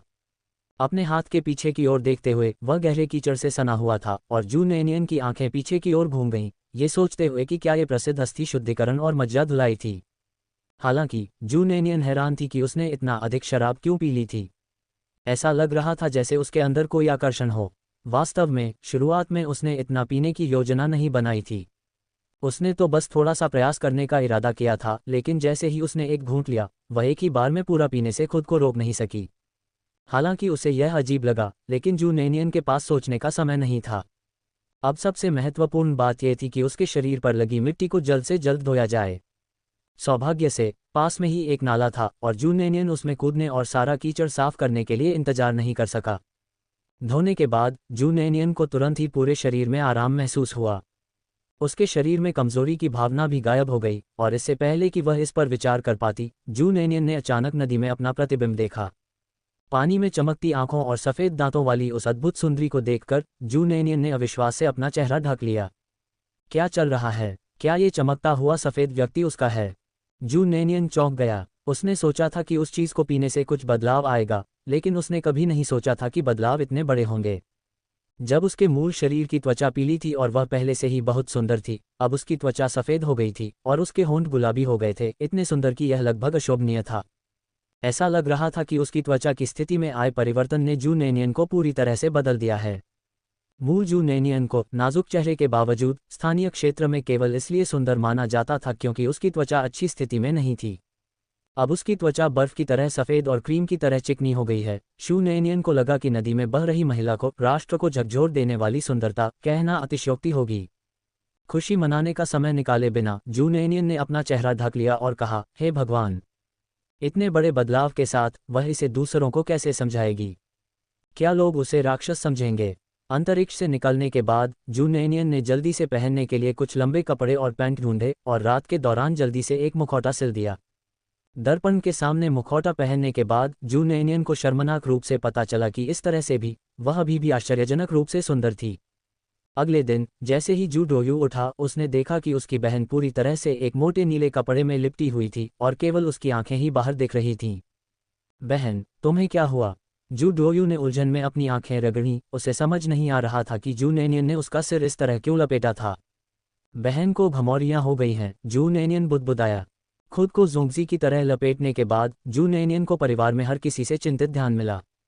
सुबह सबसे पहले यान कुइहुआ ने अपनी बेटी को जोंगजी की तरह लिपटा हुआ देखा और उत्सुकता से जू नेनियन को एक तरफ खींच लिया। ओह मेरी बच्ची नेनियन, तुम्हें क्या हो गया है? जू दावेई ने भी चिंतित चेहरे से जू नेनियन को देखा। आमतौर पर उनकी बेटी अपने रूप रंग को लेकर बहुत चिंतित रहती थी और चाहती थी कि पूरी दुनिया को पता चले कि वह कैसी दिखती है, इसलिए उसे अचानक अपना चेहरा ढकते हुए देखना चौंकाने वाला था। अवश्य ही कुछ हुआ होगा। यहाँ तक कि जू जिकियांग और जू जिचेंग ने भी जू नेनियन को चिंता से देखा। अपने परिवार की देखभाल महसूस करते हुए जू नेनियन ने असहाय होकर कहा, मुझे घमौरियां हो गई हैं। उनकी बेटी हमेशा अपने रूप रंग को लेकर चिंतित रहती थी और उन्हें चिंता थी कि वह इस आघात को झेल नहीं पाएगी। यान कुई हुआ और जू दावेई ने उसे सांत्वना देने के लिए बहुत प्रयास किया। दिखावट गौण है, सबसे महत्वपूर्ण बात स्वस्थ रहना है, उन्होंने उसे विभिन्न तरीकों से सांत्वना दी। यहाँ तक कि जू नेनियन की भावनाओं का ख्याल रखने के लिए यान कुई हुआ ने काम से एक दिन की छुट्टी लेने का फैसला किया। न केवल वह काम पर नहीं जाती थी, बल्कि उसने शू जिकियांग को भी जाने से मना कर दिया था, पूरे परिवार को घर पर ही रहने दिया था, क्योंकि उसे डर था कि नेनियन अपने दुख में कुछ ऐसा कर बैठेगी जिसे वह अफसोसजनक समझ सके। जू नेनियन को समझ नहीं आ रहा था कि इस पर हंसे या रोए। चाहे उसने कुछ भी कहा हो, यान कुई हुआ और जू डावेई ने अपने चेहरे पर दर्द के साथ उसकी ओर देखा, ये सोचकर कि वह केवल उन्हें सांत्वना देने के लिए मुस्कुराहट ला रही है। असहाय होकर जू नेनियन केवल इतना कह सका, हमारे घर में तेल खत्म हो गया है, मैं तेल बनाने के लिए कुछ वसा खरीदने काउंटी जा रहा हूँ। वह इसे शहर में खरीद सकती थी, लेकिन नेनियन भी कुछ व्यापार करना चाहती थी और उसने जमीन की स्थिति जानने के लिए काउंटी जाने की योजना बनाई। ये सुनकर कि नेनियन काउंटी जाना चाहती है, यान कुई हुआ और जू दावेई को और भी यकीन हो गया कि वह निश्चित रूप से घमौरियों से प्रभावित है और काउंटी में इलाज कराना चाहती है। उनकी बेटी हमेशा से ही घमंडी रही है और अपनी चिंताएं उनसे साझा करना पसंद नहीं करती। यान कुई हुआ और जू दावेई ने विचारपूर्वक सुझाव दिया, तो फिर जिकियांग को अपने साथ चलने दो। जू नेनियन जानती थी कि यान कुई हुआ और जू दावेई की उसके प्रति चिंता को देखते हुए वे उसे अकेले काउंटी जाने देने में कभी सहज महसूस नहीं करेंगे, इसलिए वह अनिच्छा से सहमत हो गई। सुबह में जू नेनियन ने घर पर बचे हुए सभी अंडे उबाल लिए। यदि उसने जल्द ही कुछ खाना नहीं खरीदा तो उन्हें चावल की भूसी खाने के लिए मजबूर होना पड़ेगा, और यह ऐसी बात थी जिसे वह बर्दाश्त नहीं कर सकती थी। शू जिकियांग के साथ काउंटी में पहुंचकर शू नेनियन ने पहले कुछ वसायुक्त सुअर का मांस खरीदने, घर वापस आने पर तेल निकालने और कुछ चावल खरीदने की योजना बनाई। रास्ते में जू जिकियांग अनजाने में नेनियन की ओर देखता रहा। विरोध न कर पाने के कारण नेनियन ने पूछा, आप क्या देख रहे हैं? जू जिकियांग ने हिचकिचाहट के साथ कहा, लेकिन अंततः केवल एक वाक्य कहा, बहन, आप निश्चित रूप से ठीक हो जाएंगी। जू नेनियन कुछ हद तक असहाय व्यंग्यात्मक मुस्कान के साथ, नेनियन ने सोचा कि यदि वे अब उसका चेहरा देखेंगे तो शायद वे इस तरह बात नहीं करेंगे। उस सुबह नेनियन अपने कमरे में वापस आकर पुनः दर्पण में देखने से खुद को रोक नहीं सकी। दर्पण में दिख रही महिला की त्वचा बर्फ की तरह चमकदार और जमी हुई चर्बी की तरह सफ़ेद, छूने में चिकनी और नाजुक थी। मूल नेनियन पहले से ही बहुत सुंदर थी, लेकिन झरने का पानी पीने के बाद उसमें भारी परिवर्तन आया। उसके मूल हल्के चेरी रंग के होंठ अब कोमल और गुलाबी, हल्के रंग के, मोटे और चमकदार हो गए थे। उसकी त्वचा के रंग के अलावा सबसे बड़ा परिवर्तन उसकी आंखों से संबंधित था। नेनियन की आंखें मानक बादाम के आकार की थीं, बड़ी और चमकदार, लंबी और घुंघराले पलकों के साथ। हालांकि झरने का पानी पीने के बाद उनकी आकृति में कोई परिवर्तन नहीं आया, लेकिन उनके चेहरे के भाव अवश्य बदल गए। अब जब उसने अपनी आंखें खोलीं तो वे एक झिलमिलाती रोशनी से भरी हुई प्रतीत हुईं, जो सामान्य दृष्टि से भी लोगों को मोहक दृष्टि दे रही थी। किसी पर एक चंचल नज़र उसकी आत्मा को मोहित कर सकती है। स्वयं एक महिला होने के बावजूद नेनियन की धड़कनें तब तेज हो जाती थीं जब वह स्वयं को आईने में देखती थी, दूसरों की तो बात ही छोड़िए। उसके चेहरे में आए बदलावों के अलावा उसने ये भी देखा कि उसकी आवाज़ भी बदल गई थी। उसकी आवाज़ पहले तीखी थी, लेकिन अब उसमें अधिक गहराई और आकर्षण था। उसे सुनकर वह स्वयं कमज़ोर महसूस करने लगी। यदि वह बोलते समय जानबूझकर अपनी आवाज़ को दबाती नहीं तो वह अपनी पहचान उजागर कर सकती थी, लेकिन वह अपना चेहरा ढक कर नहीं रख सकी और उसकी आवाज़ हमेशा के लिए धीमी हो गई। चूंकि यान कुई हुआ और अन्य लोगों ने सोचा कि वह यहाँ दवा खरीदने आई है, इसलिए वह इसे धीरे धीरे बदलने के बहाने के रूप में इस्तेमाल कर सकती है। बहन, आप किस बारे में सोच रही हैं? जू जिकियांग ने नेनियन को इतनी देर तक चुप देखा और खुद को पूछने से रोक नहीं सका। नेनियन ने जल्दी से जवाब दिया, चलो हम वसायुक्त सुअर का मांस खरीदेंगे। जब वह किसी बात पर मन में ठान लेती थी तो उसे पूरा करती थी। जू नेनियन ने जू जिकियांग को पहले डिपार्टमेंटल स्टोर में खींच लिया। शहर की तुलना में काउंटी में हालात वास्तव में बेहतर थे। शहर में केवल आपूर्ति और विपणन सहकारी समिति थी, जिसके पास सीमित प्रकार के सामान थे। काउंटी के डिपार्टमेंटल स्टोर में बहुत सी चीज़ें उपलब्ध थीं। सामने प्रदर्शित बटरफ्लाई ब्रांड की सिलाई मशीनों को देखकर जू नेनियन को ईर्ष्या हुई और उसने सोचा, एक बार जब वह पर्याप्त पैसा बचा लेगी तो वह निश्चित रूप से एक सिलाई मशीन खरीदेगी और अपने कपड़े खुद बनाएगी। वहां जाते समय उन्होंने काउंटी और कस्बों व गांवों के बीच एक बड़ा अंतर देखा। गांव की महिलाएं अपने कपड़ों के लिए 3 रंगों का ही प्रयोग करती हैं, काला, नीला, ग्रे। लेकिन काउंटी की महिलाओं के लिए स्थिति ऐसी नहीं थी। सुधार और खुलेपन को 2 वर्ष बीत चुके थे और कई काउंटी महिलाओं ने अन्य रंगों के कपड़े पहनना शुरू कर दिया था, जैसे कोमल पीला, पानी जैसा नीला और हल्का गुलाबी। हालांकि चमकीले लाल जैसे गाढ़े रंग अभी भी किसी के द्वारा नहीं पहने जाते थे। वसायुक्त मांस खरीदने के बाद उसने कुछ बुनियादी खाना पकाने के मसाले और चावल और गेहूं का आटा खरीदा। व्यापार से अर्जित धन में से जू नेनियन ने यांग क्विहुआ को 19 युआन और 40 सेंट दिए थे तथा 30 युआन अपने पास रख लिए थे। उसने 10 जिन चावल और आटे पर मांस और मसालों के साथ कुल 12 युआन खर्च किए, जिससे जू नेनियन को इस खर्च पर शर्मिंदगी महसूस हुई। ऐसा लग रहा था कि पैसा बहुत जल्दी उड़ जाएगा। जू जिकियांग जू नेनियन के पीछे पीछे घूमता रहता था और उसे न केवल वसायुक्त मांस बल्कि चावल और आटे जैसे बढ़िया अनाज भी खरीदते हुए देखकर उसे कई बार खुद को उसे ऐसा न करने की सलाह देने से रोकना पड़ा। अंत में उसने कुछ नहीं कहा। आखिरकार यह उसका अपना पैसा था और वह इसे जैसे चाहे खर्च कर सकती थी। उसे खर्च करने पर बस थोड़ा दुख हुआ। जू नेनियन ने खाना पकाने के लिए कई तरह के मसालों का चयन किया। जब खाने की बात आती थी तो वह कभी भी खुद को कम नहीं आंकती थी। अगर वह खाने वाली होती थी तो वह अच्छा खाती थी। बेशक ऐसा करने के लिए उसके पास वित्तीय साधन होने चाहिए थे, जिसका मतलब था कि उसे और अधिक धन अर्जित करना होगा। उस दिन पानी बेचकर उसने पहले ही प्रयास में 49 युआन कमाए, जो कि आशाजनक लग रहा था, लेकिन शू नेनियन को पता था कि ऐसा मुख्यतः इसलिए था क्योंकि साल में एक बार होने वाली ड्रैगन बोट रेस में बड़ी संख्या में लोग आते थे और वह पानी बेचने वाली एकमात्र व्यक्ति थी, जिसके कारण उसे यह सफलता मिली। वास्तविक धन कमाने के लिए उसे सावधानीपूर्वक एक ऐसे व्यवसाय की योजना बनानी पड़ी जिसे वह लंबे समय तक चला सके। उसकी ज़रूरत की चीज़ें खरीदने के बाद जू नेनियन उसे एक गली में स्थित पारंपरिक चिकित्सा क्लिनिक में ले गया, जिसे उसने कई लोगों से रास्ता पूछने के बाद ही पाया था। गली के अंत में एक मध्यम आकार का आंगन था, जो एक स्वतंत्र पुरानी शैली का आवास था। यहाँ तक कि अंदर एक सैन्य जीप भी खड़ी थी। जू नेनियन को खुद को पहचाने जाने की कोई चिंता नहीं थी, लेकिन उसे चिंता थी कि अगर जू जिकियांग उसके साथ अंदर आया तो वह उन्हें पहचान लेगा। उसने जल्दी से कहा, जिकियांग, बाहर मेरा इंतज़ार करो, मैं थोड़ी देर में वापस आऊँगा। जू जिकियांग ने सोचा कि जू नेनियन चिंतित है कि वह उसकी वर्तमान स्थिति देखेगा, और उसने विचारपूर्वक जवाब दिया, ठीक है, तुम आगे बढ़ो बहन। ऐसा कहकर जू नेनियन आंगन में दाखिल हुआ। बूढ़े वो, मेरी हालत के बारे में आप क्या सोचते हैं? जिनयू ने शांत भाव से अपने सुंदर चेहरे पर गंभीरता लिए अपने सामने बैठे बुजुर्ग से पूछा। बूढ़े वो ने अपना हाथ वापस खींच लिया। मुझे पता है कि आपको अपना वर्तमान पद छोड़ने के लिए कहने की संभावना नहीं है, लेकिन आपको स्वस्थ होने के लिए अभी भी कम से कम 1 या 2 महीने की आवश्यकता है। मुझे आपकी अच्छी तरह से देखभाल करने दीजिए। इतना लंबा, जिनयू ने भौहें चढ़ाईं, वह बेकार बैठने वालों में से नहीं था। जैसे ही बूढ़ा वो बोलने वाला था, बाहर से तेज कदमों की आहट सुनाई दी और जिनयू ने जल्दी से अपना हाथ उठाकर बूढ़े वो को आगे बोलने से रोक दिया। थोड़ी ही देर बाद बाहर से एक धीमी और नाजुक आवाज आई, माफ कीजिए, क्या कोई है? आवाज कोमल और दिलचस्प थी और जिनयू ने एक वाक्यांश सुनकर तुरंत अपनी भौहें गहरी कर लीं, ये सोचकर कि यह सुधारक महिला कौन थी। क्या वह इतने मोहक और कोमल स्वर में बोलकर किसी को लुभाने की कोशिश कर रही थी? लेकिन जैसे ही उसने यह बात कही, वह अचंभित रह गई। उसने अनजाने में अपना मुंह ढक लिया। उसकी आवाज़ पहले से भी अधिक आकर्षक क्यों लग रही थी? उसकी आवाज़ कोमल और मोहक लय के साथ कोमल थी, जो किसी के भी शरीर में झुंझुनी पैदा कर सकती थी। जू न्यानियान ने स्वयं झुंझुनाहट महसूस की। हे भगवान, यह आवाज़ सचमुच किसी को विनाश की ओर ले जा रही थी।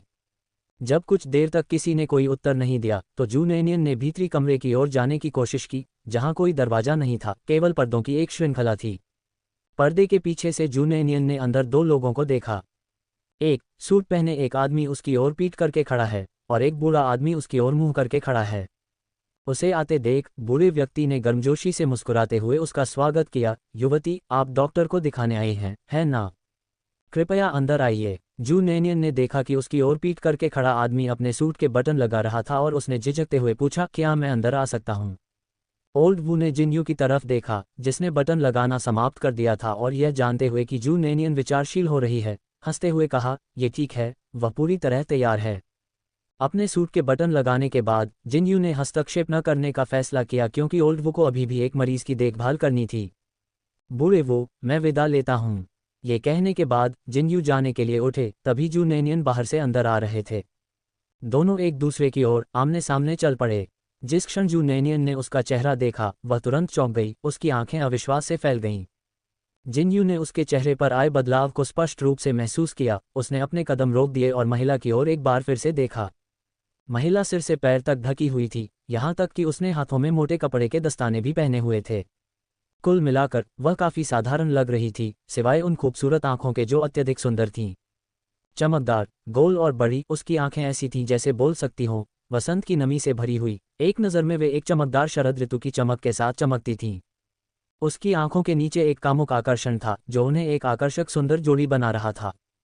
फिर भी उसकी आंखों के उत्तेजक आकर्षण के विपरीत उसकी स्पष्ट और विशिष्ट पुतलियां मासूमियत और पवित्रता का एहसास कराती थीं। ये कैसी आंखें थीं? उनमें एक अनोखी सुंदरता थी जिसमें जटिलता और विरोधाभास, मासूमियत के साथ मोहकता और पवित्रता के साथ चमक थी। क्या कुछ गड़बड़ है? जिनयू ने अचानक से कहा और उस महिला को ऐसे देखते हुए देखा जैसे उसने कोई भूत देख लिया हो और हैरानी से पूछा। नहीं, कुछ नहीं। होश में आते हुए जू नैनियन ने जल्दी से अपना चेहरा ढक लिया और बोली, ये जानवर, वह यहाँ कैसे हो सकता है? वह निश्चित रूप से नहीं चाहती थी कि यह जानवर उसे देखे। वह अभी भी अपना जीवन अच्छे से जीना चाहती थी। यदि उसने उसे देख लिया होता तो वह ऐसा कैसे कर पाती? उसे काले सूट में देखकर और ऐसा व्यवहार देखकर कि वह खुद को बॉस समझता है, जू नैनियन ने उससे दूरी बनाए रखने का निर्णय लिया। वह बहुत खतरनाक लग रहा था।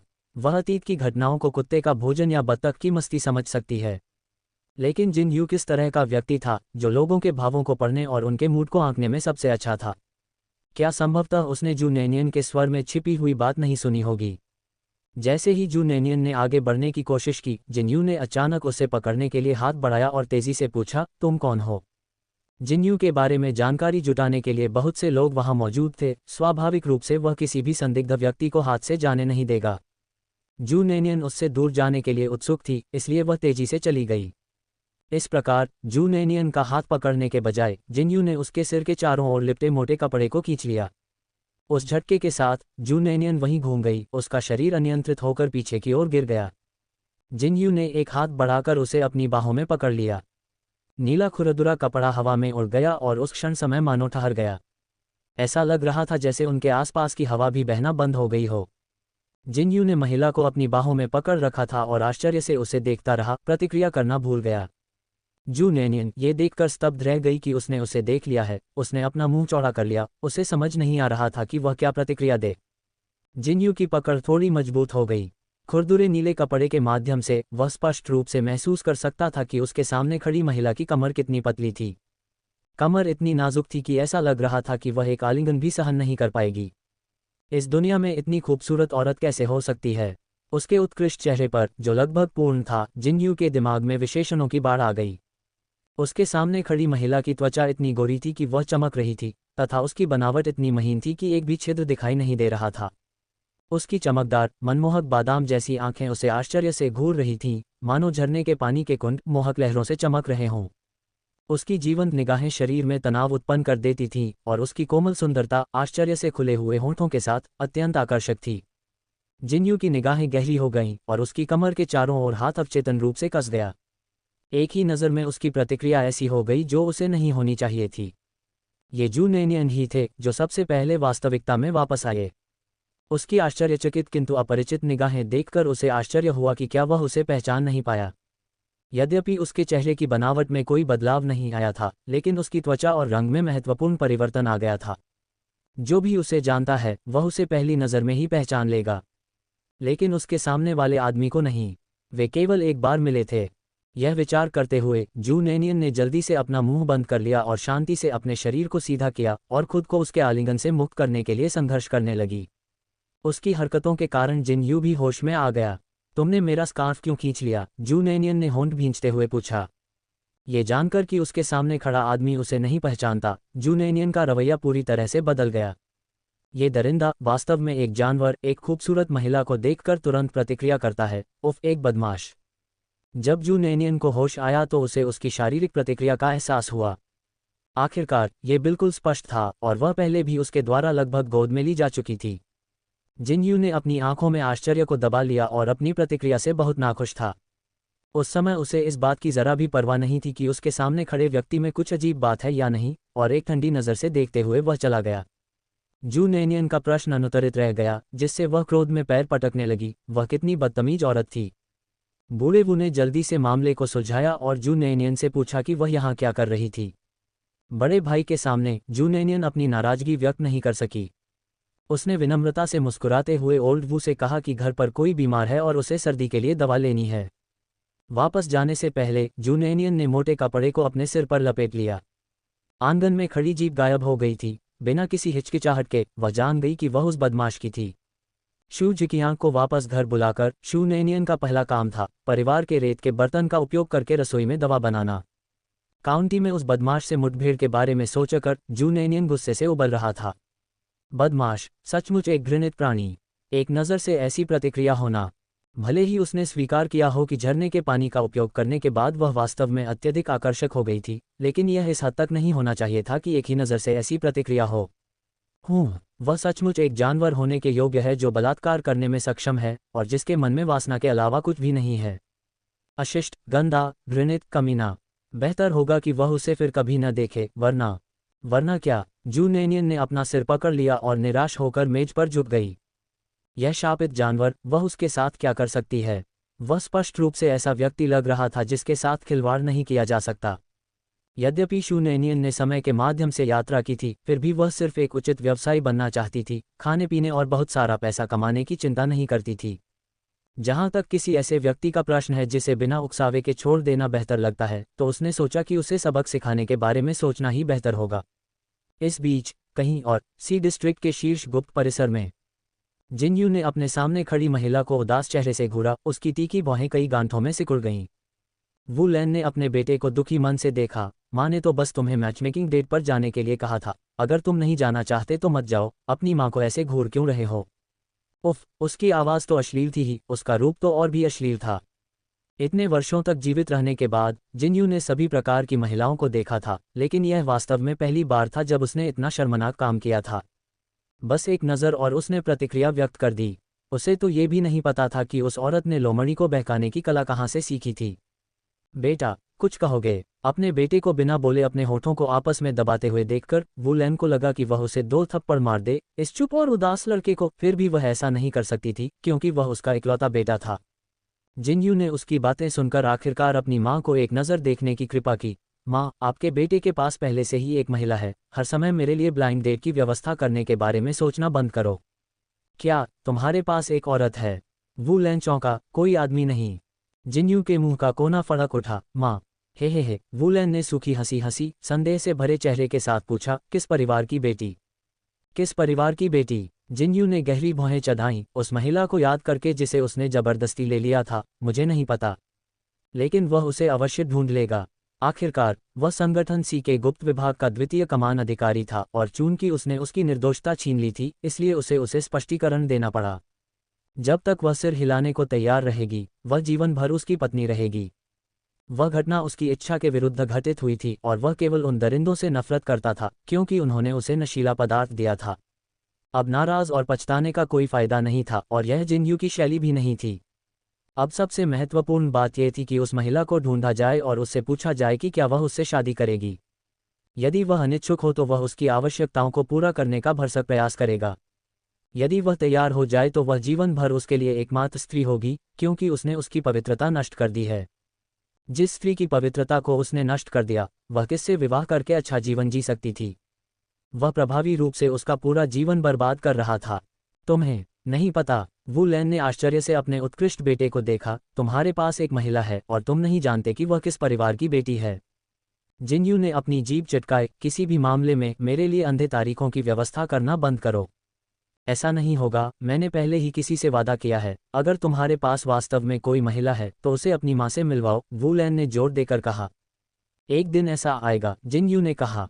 वू लैन का गला गुस्से से भर गया। बेटा, जब तुम 20 साल के थे तब तुमने अपनी माँ को ये बात बताई थी। अब तुम 26 साल के हो। अपने साथियों को देखो, कौन शादीशुदा नहीं है? तो फिर जाकर उन्हें अपने बेटे के रूप में स्वीकार करो, जिनयू ने अपनी बाहें पार करके और ठंडे स्वर में कहा। वू लैन का गला फिर से गुस्से से भर गया। अरे बेटा, माँ तुझसे विनती कर रही है, बस एक बार मेरे साथ चल, भले ही दिखावे के लिए ही सही। कम से कम तेरी माँ को दूसरों को देने का बहाना तो मिल जाए। मैं तुम्हारी असली माँ हूँ। तुम अपनी माँ की दूसरों द्वारा आलोचना होते हुए नहीं देख सकते, है ना? वू लैन जमीन पर घुटनों के बल बैठ गई, जिनयू का हाथ पकड़ लिया और विनती करने लगी।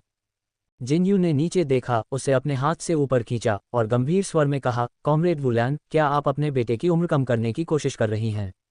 आप मेरी माँ हैं, मेरे साथ भीख शब्द का प्रयोग न करें। तो अगर तुम नहीं जाओगी तो मैं क्या कर सकती हूँ? वू लैन ने भारी मन से कहा। जिनयू ने अपनी कनपटियां रगड़ी, उसे सिरदर्द महसूस हो रहा था। मैं जाऊंगा।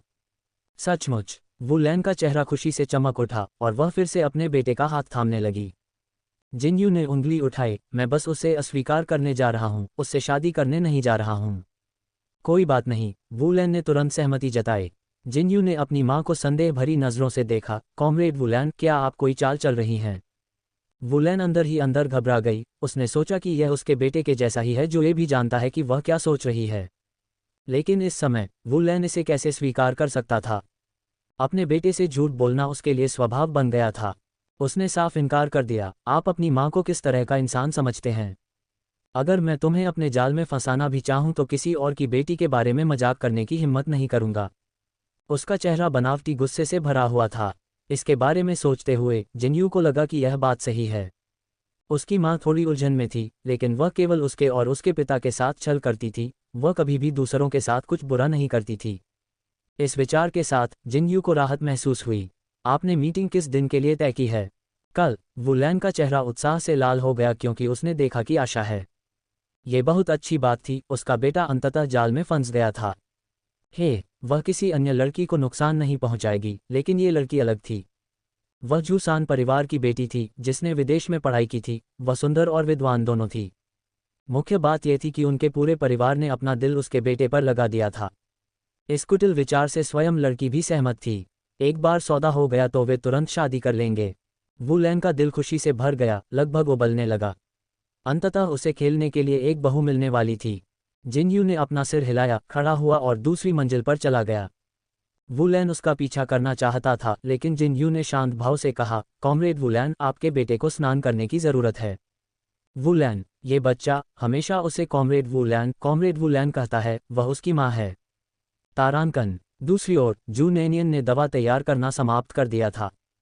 पूरे परिवार के सामने उसने सर्दी के लिए पारंपरिक उपचार से एक बड़ा कटोरा भरा, अपने स्कार्फ का कोना उठाया और उसे गटक लिया। इस कड़वाहट से जू नैनियन की भौहें गहरी सिकुड़ गईं। यान कुइहुआ को उस पर दया आ गई। बेबी नियान, कड़वाहट से निपटने के लिए कुछ संरक्षित फल खा लो। ये संरक्षित फल वास्तव में खजाने थे। जू नैनियन ने उन्हें संदेह से लिया। उसका मुंह वास्तव में कड़वा था, लेकिन यह इतना जरूरी नहीं था कि उसे इस समय फल की आवश्यकता हो। माँ, आपको ये संरक्षित फल कहाँ से मिला? जू नैनियन को बोलते हुए देखकर उसका उत्साह बढ़ा। यान कुइहुआ ने होठों को सिकुड़ते हुए मुस्कुराते हुए कहा, यह मुझे आपकी दादी ने दिया था। क्या आप आज सुबह दवा लेने के लिए काउंटी नहीं जा रहे थे? मुझे पता था कि तुम इस कड़वाहट को बर्दाश्त नहीं कर पाओगे, इसलिए मैं विशेष रूप से तुम्हारी दादी से इसके लिए पूछने गया था। तभी जू नैनियन को याद आया कि उसकी एक दादी भी थी। सिर्फ दादी ही नहीं, बल्कि चाचा और चाची भी। उसकी चाची काउंटी शहर में रहती थी, और यद्यपि समय कठिन था, फिर भी हर बार जब वह अपनी दादी से मिलने जाती तो उनके लिए कुछ महंगे नाश्ते लाती। उनकी दादी की पसंदीदा उनकी पोती जू नैनियन थी। वह हमेशा चुपके से यान कुइहुआ को अच्छी चीजें लाने के लिए देती थी। यह आश्वस्त होकर कि संरक्षित फल वैध माध्यम से आया है, शू नैनियन ने आत्मविश्वास से उसे अपने मुंह में डाल लिया। वास्तव में पारंपरिक औषधि भयावह रूप से कड़वी थी। जू डोयू को कुछ भी पता नहीं था, और चूंकि उसने बचपन से ही कभी अच्छा खाना नहीं खाया था, इसलिए वह उस मिठाई को देखने के अलावा कुछ नहीं कर सका। लेकिन वह बहुत अच्छा व्यवहार करता था और कभी रोता नहीं था या इसे पाने के लिए कोई उपद्रव नहीं करता था। क्योंकि घर में सब कुछ अच्छा उसकी बहन का था और वह इसका आदी था। इसके अलावा उसकी बहन अब उसे मारती भी नहीं थी, इसलिए उसे किसी स्वादिष्ट चीज़ के साथ देखकर उसे पहले की तरह परेशानी नहीं होती थी। बहन, क्या दवा कड़वी है? उसने प्यार से पूछा। जू नैनियन ने अपनी आंखें सिकोड़ लीं और जू डोयू के सिर को सहलाया। ये बहुत कड़वा है, इसलिए डोयू को अच्छा होना चाहिए और बीमार नहीं होना चाहिए। तब तुम्हें कड़वी दवा नहीं पीनी पड़ेगी। इसके अलावा डॉक्टर ने कहा है कि ये दवा सुंदर बना सकती है, और यह आपकी बहन को और भी सुंदर बना देगी। जू नैनियन ने जानबूझकर कहा ताकि अन्य लोग सुन सकें। अन्यथा वह ये नहीं बता सकती थी कि वह अचानक इतनी पीली क्यों हो गई थी। पारंपरिक दवा खत्म करने के बाद जू नैनियन रसोई में चले गए। जू जिकियांग को चिंता थी कि वह अकेले ये काम नहीं कर पाएगी, इसलिए वह मदद के लिए उसके पीछे गई। जू नैनियन ने जू जिकियांग को सुअर की चर्बी काटने और उसे एक बर्तन में डालने को कहा ताकि चर्बी निकल सके। उसने 10 पाउंड चावल और 10 पाउंड सफ़ेद आटा खरीदा था, साथ ही कुछ बुनियादी खाना पकाने के मसाले भी खरीदे थे। अब उनके पास केवल 18 युआन बचे थे और जू नैनियन काउंटी में एक रेस्तरां खोलना चाहते थे। लेकिन जाहिर है उसकी शुरुआती पूंजी पर्याप्त नहीं थी, इसलिए उसे किसी छोटे पैमाने के व्यवसाय से शुरुआत करनी पड़ी। उसे कहाँ से शुरुआत करनी चाहिए? जू नेनियन का सर्वोत्तम कौशल खाना पकाने और सिलाई में था। कपड़ों की सिलाई के संबंध में स्थिति को समझने के लिए उसके पास बाजार का पता लगाने का समय नहीं था। इसलिए उसने भोजन से शुरुआत करने का निर्णय लिया तथा सबसे पहले पेस्ट्री और इसी तरह की चीज़ें बनाकर बेचने का निर्णय लिया, क्योंकि उसने पहले से ही काफ़ी मसाले खरीद लिए थे। जू नेनियन ने अपनी मुट्ठी भींच ली और कल काउंटी शहर जाने की योजना बना रही थी। उसे बस यही उम्मीद थी कि वह उस बदमाश से दोबारा नहीं टकराएगी।